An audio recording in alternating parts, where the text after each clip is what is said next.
Hey guys, welcome to my channel. Today we are going to continue once again in the 1-year Bible. Today we are in Genesis 48, 1 through 49, 22. Sometime later, Joseph was told, "Your father is ill." So he took his two sons, Manasseh and Ephraim, along with him. When Jacob was told, "Your son Joseph has come to you," Israel rallied his strength and sat up on the bed. Jacob said to Joseph, "God Almighty appeared to me at Luz in the land of Canaan, and there he blessed me and said to me, 'I am going to make you fruitful and increase your numbers. I will make you a community of peoples, and I will give this land as an everlasting possession to your descendants after you.' Now then, your two sons born to you in Egypt before I came to you here will be reckoned as mine. Ephraim and Manasseh will be mine, just as Reuben and Simon are mine. Any children born to you after them will be yours, in the territory they inherit, and they will be reckoned under the names of their brothers. As I was returning from Paddan, to my sorrow, Rachel died in the land of Canaan while we were still on the way, a little distance from Ephrath. So I buried her there beside the road to Ephrath, that is Bethlehem. When Israel saw the sons of Joseph, he asked, 'Who are these?' 'They are the sons of God. They are the sons God has given me here,' Joseph said to his father. Then Israel said, 'Bring them to me so I may bless them.' Now Israel's eyes were failing because of old age, and he could hardly see. So Joseph brought his sons close to him, and his father kissed them and embraced them. Israel said to Joseph, 'I never expected to see your face again, and now God has allowed me to see your children too.' Then Joseph removed them from Israel's knees and bowed down with his face to the ground. And Joseph took both of them, Ephraim on his right toward Israel's left hand, and Manasseh on his left towards Israel's right hand, and brought him close to him. But Israel reached out his right hand and put it on Ephraim's head, though he was the younger, and crossing his arms, he put his left hand on Manasseh's head, even though Manasseh was the firstborn. Then he blessed Joseph and said, 'May the God before whom my fathers Abraham and Isaac walked faithfully, the God who has been my shepherd all my life to this day, the angel who has delivered me from all harm, may he bless these boys. May they be called by my name and the names of my fathers, Abraham and Isaac, and may they increase greatly on the earth.'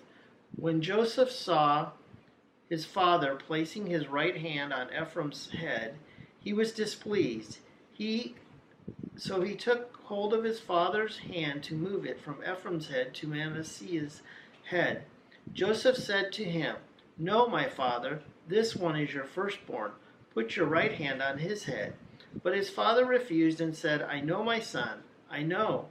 He too will become a people, and he too will become great. Nevertheless, his younger brother will be greater than he, and his descendants will become a group of nations.' He blessed them that day and said, 'In your name will Israel pronounce this blessing. May God make you like Ephraim and Manasseh.' So he put Ephraim ahead of Manasseh. When Israel said to Joseph, 'I am about to die, but God will be with you and take you back to the land of your fathers, and to you I will give one more ridge of land than to your brothers, the ridge I took from the Amorites with my sword and my bow.' Then Jacob called for his sons and said, 'Gather around so I can tell you what will happen to you in the days to come. Assemble and listen, sons of Jacob. Listen to your father Israel. Reuben, you are my firstborn, my might, the first sign of my strength. Excelling in honor, excelling in power, turbulent as the waters, you will no longer excel. For you went up unto your father's bed, unto my couch, and defiled it. Simon and Levi are brothers. Their swords are weapons of violence. Let me not enter their council. Let me not join their assembly. For they have killed men in their anger and hamstrung oxen as they please. Cursed be their anger so fierce and their fury so cruel. I will scatter them in Jacob and disperse them in Israel. Judah, your brothers will praise you. Your hands will be on the neck of your enemies. Your father's sons will bow down to you. You are a lion's cub, Judah. You return from the prey, my son, like a lion, and he crouches and lies down like a lioness. Who dares to rouse him? The scepter will not depart from Judah, nor the ruler's staff from between his feet, until he to whom it belongs shall become, and the obedience of the nations shall be his. He will tether his donkey to a vine, his colt to the choicest branch.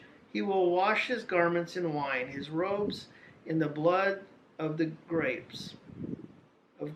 His eyes will be darker than wine, his teeth whiter than milk.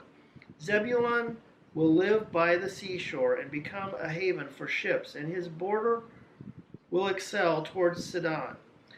Issachar is a raw-boned donkey lying down among the sheep pens. When he sees how good is his resting place and how pleasant is his land, he will bend his shoulder to the burden and submit to forced labor. Dan will provide justice for his people as one of the tribes of Israel. Dan will be a snake by the roadside, a viper along the path that bites the horse's heels so that its rider tumbles backwards. I look for your deliverance, Lord. Gad will be attacked by a band of raiders, but he will attack them at their heels.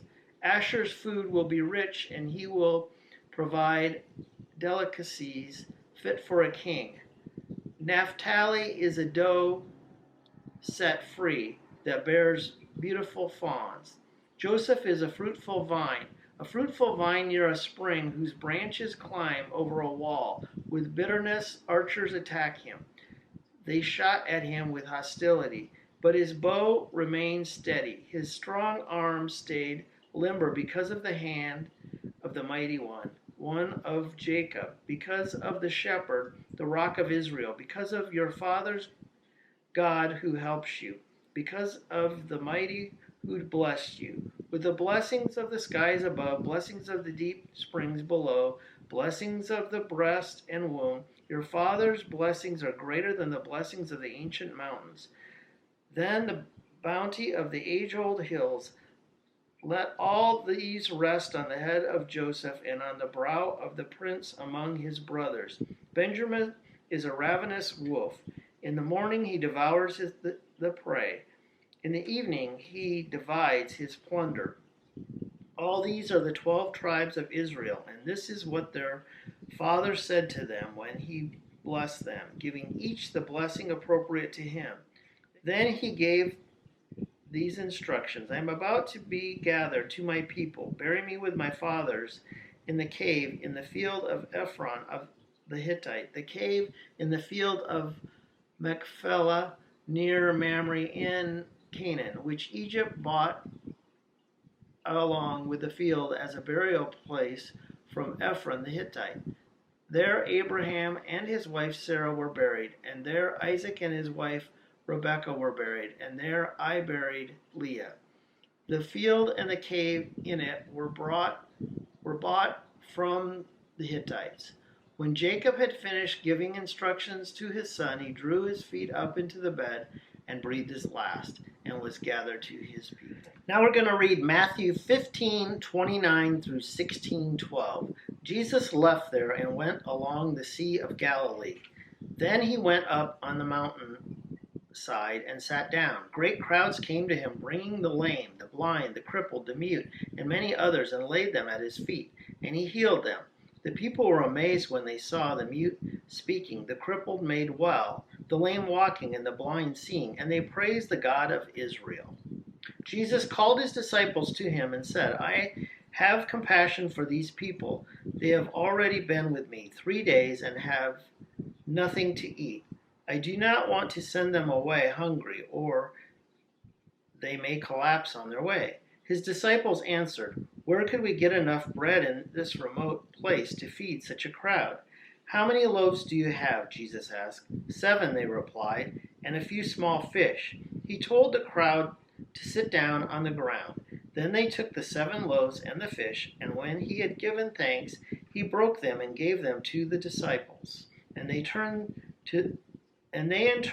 to the people. They all ate and were satisfied. Afterwards, the disciples picked up 7 basketfuls of broken pieces that were left over. The number of those who ate was 4,000 men, besides women and children. After Jesus had sent the crowd away, he got into the boat and went to the vicinity of Magadan. The Pharisees and Sadducees came to Jesus and tested him by asking him to show them a sign from heaven. He replied, "When evening comes, you say, 'It will be fair weather,' or the sky is red in the morning. Today it will be stormy, for the sky is red and overcast. You know how to interpret the appearance of the sky, but you cannot interpret the signs of the time. A wicked and adulterous generation looks for a sign, but none will be given it except the sign of Jonah." Jesus then left them and went away. When they went across the lake, the disciples forgot to take bread. "Be careful," Jesus said to them. "Be on your guard against the yeast of the Pharisees and the Sadducees." They discussed this among themselves and said, "It is because we didn't bring any bread." Aware of their decision, Jesus asked, "You of little faith, why are you talking among yourselves after having no bread? Do you still not understand?